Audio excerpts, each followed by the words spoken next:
Having a good grip is essential to throwing tight spirals and being consistent with the football. What I don't want to do is overcoach you on this. Many coaches are going to try and tell you how you should have the ball in your hand. There should be a little space between the ball and your palm, things like that. I think the grip is very personal to each quarterback.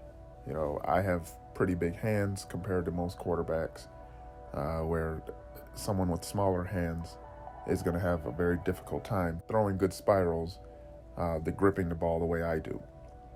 So it's one of these things where what I'm showing you here, again, is the way I grip the ball.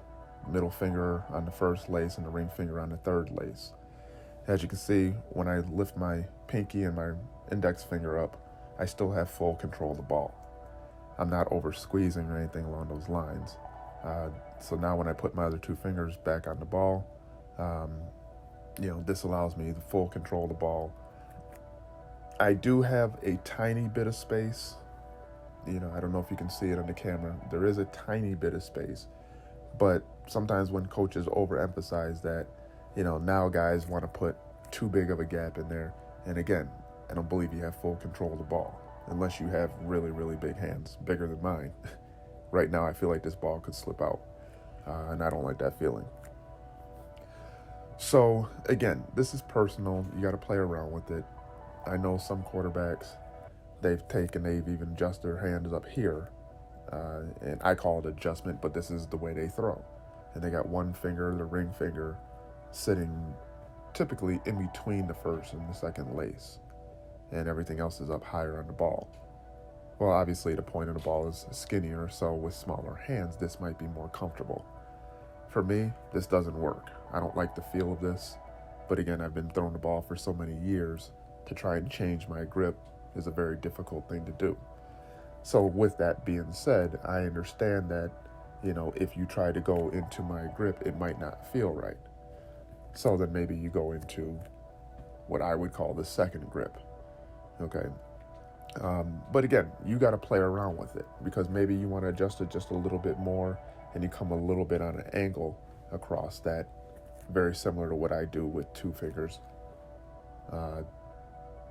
Which again gives me, I like to feel the corners of these laces here. It's just something that I developed over time, feels good, and I throw consistent spirals that way. So once again, I mentioned bad weather. I like to take the ball, so here's my natural grip, and now I just take and rotate my hand a little bit so that the nose of the ball is facing a little more down than usual. And this, especially on windy days when you're throwing into the wind, it allows the nose to stay down and I can control it better that way. If I leave my normal grip, then I increase the chances of the wind getting underneath the nose of that ball, and that's where sometimes the ball will start to flutter. This is just something that through experience, through the years playing around with it, I've learned what to do so that I remain effective. And this is why I say, like I said at the very beginning, the grip is very personal to each quarterback. And it's something that, if it's windy outside, get outside, especially if you're not at practice, get outside and throw the ball. Throw with the wind, throw against the wind, throw with the cross breeze in both directions.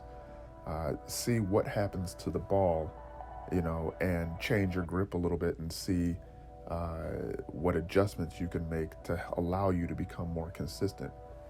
Because at the end of the day, nobody's going to care that it was windy out. All they want to know is, are you throwing completions?